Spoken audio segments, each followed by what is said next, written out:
We can't help but notice unfinished buildings whenever we travel around China. Some of these projects might have been stored recently, while others have been abandoned for over decades. For example, the Zhongshui Plaza on the central axis of Guangzhou, Zhujiang New Town, has been dormant for nearly 20 years. However, with the recent real estate crisis, the number of these stalled projects has skyrocketed, accompanied by the financial collapse of real estate companies. We collectively refer to them as unfinished buildings. I believe the root causes of this social problem can be summed up in two words: greed and gambling.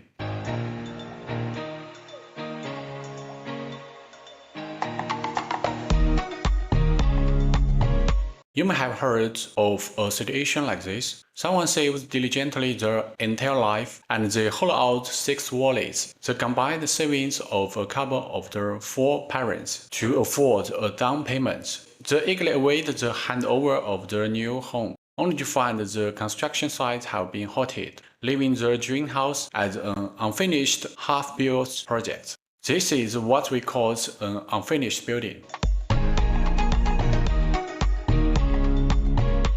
In Zhengzhou, Henan, a project called City was purchased by hundreds of homeowners who were joined by the promise of being next to a prestigious school and a subway station. They had hoped to move into their new house in 2022, but to this day, the construction site remains eerily silent, with rusted cranes and locked gates. These homeowners are stuck paying a mortgage of several thousand yuan a month, while also having to rent apartments. Some owners' children have reached school age, but because the property hasn't been delivered, they cannot even secure a spot in the school district, which makes the parents extremely worried.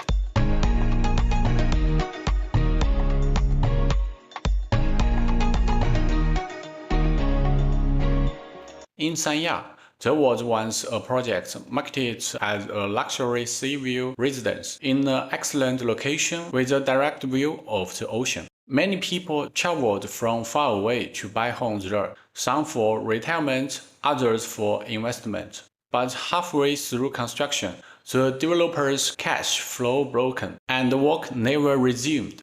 Now, those half-finished buildings stand by the sea with no windows and exposed walls, the wind creating a haunting sound.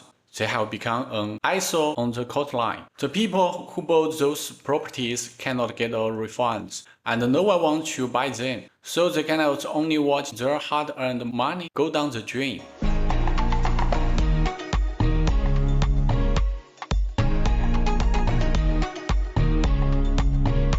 So why are there so many unfinished buildings? The reasons are complex, but the most crucial issue lies with the developers. In recent years, some real estate developers have become too greedy. They constantly want to acquire more land, build more properties, and make more money. Even with insufficient capital, they start multiple large projects at the same time, operating on a robbing Peter to pay Paul model. When the market turns sour and the properties cannot be sold, the cash flow dries up and the construction naturally grinds to a halt. Some developers are even worse, misappropriating down payments and mortgage funds to invest in other ventures, like the stock market or other land plots. When these investments fall, there is no money left to continue construction, and ordinary homebuyers are the ones who suffer.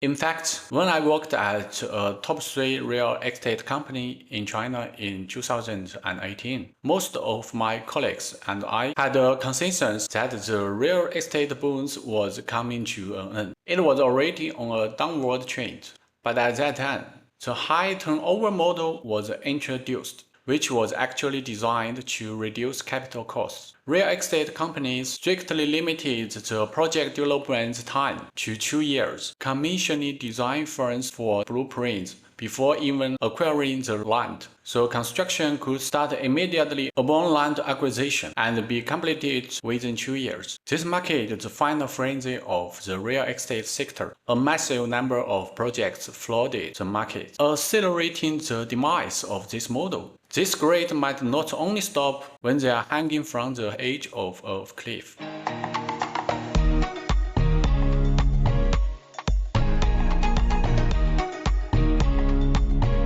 Besides the developers, a lack of proper local government oversight is also a major reason. Some local governments, in pursuit of urbanization speeds, were too lenient with project approvals. They didn't do proper due diligence earlier on and failed to monitor fund flow in a timely manner. By the time the problem was discovered, the project was already stalled, making it difficult to salvage.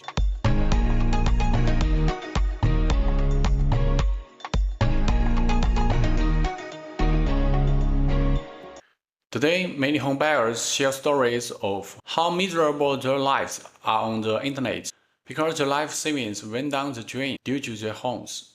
The common response from many others is, "You gambled, now accept the loss." Many people gambled that they wouldn't be the last to take over the burden, gambled that their off-plan property would be completed smoothly, gambled that their lives and their 30-year mortgage repayment would go well, and gambled their own and their parents' and in-laws' savings, on the belief that the property would be delivered and its value would increase. After this crisis, many people found that their hard work and ambition were a joke compared to those who lie flat and do the bare minimum. As a result, many have started to embrace the lying flat attitude. No matter what comes their way, they will remain still just lying flat.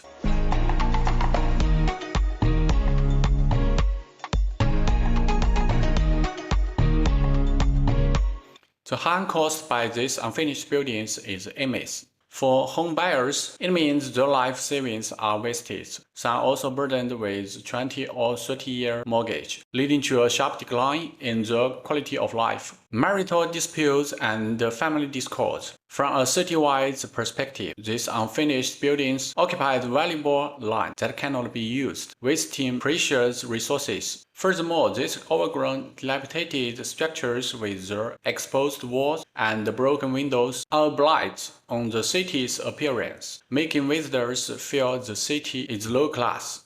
More seriously, some unfinished buildings become unregulated areas, which can become havens for thieves and homeless people, posing a safety risk to nearby residents.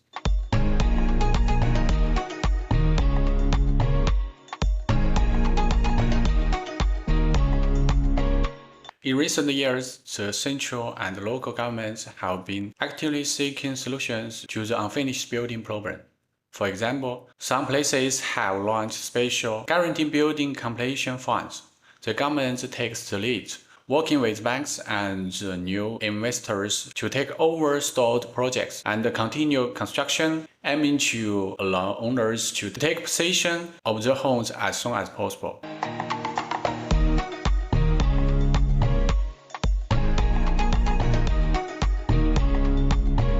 Finally, I want to say that buying a home is a major life event, so you must keep your eyes wide open. Understand the developer's strengths and the project status, and not be misled by false advertising. I also believe that with the efforts of all parties, more and more unfinished buildings will be revived, allowing more homebuyers to live secure homes and enabling our cities to develop in a healthier and better way. This is my understanding of unfinished building. Thank you. See you next time.